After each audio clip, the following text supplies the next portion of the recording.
To create a screen recording on the iPad, swipe down with one finger from the top right corner of the screen. This will open the Control Center. Tap and hold on the screen recording button. This will open the settings for the screen recorder.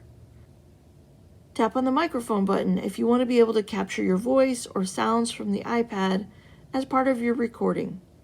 If you don't need sound and don't want to capture your voice, then you can leave the microphone off. Make sure that there's a check mark next to Photos. This is where your screen recording will be shared to when you're finished. Then tap on the Start Recording button. You'll get a 3, 2, 1 countdown, and then the red flashing icon lets you know that the screen recorder is active. You'll also see a counter counting up under Photos.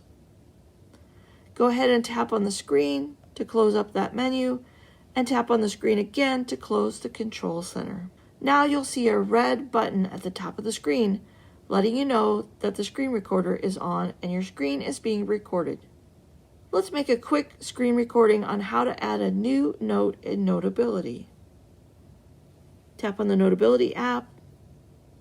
Tap on the new note icon in the top right corner.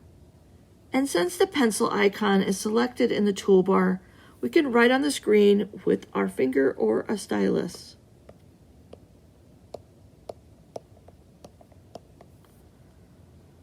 Let's end the screen recording here. Tap on the red record button at the top right corner of the screen to end the recording.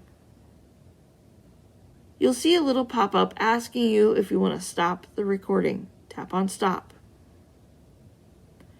Depending on how long your recording is, you'll see a pop-up at the top of the screen letting you know that your screen recording video has been saved to Photos.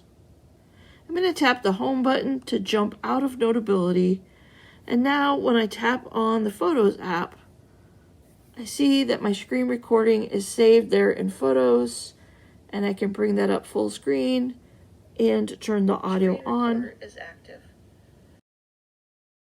You'll also see a counter counting up under Photos.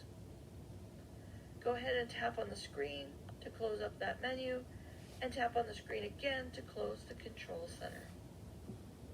So there's our screen recording saved in the Photos app, all ready for the next step of trimming and editing that video up a little bit to get rid of the unneeded parts at the beginning and ending of the video.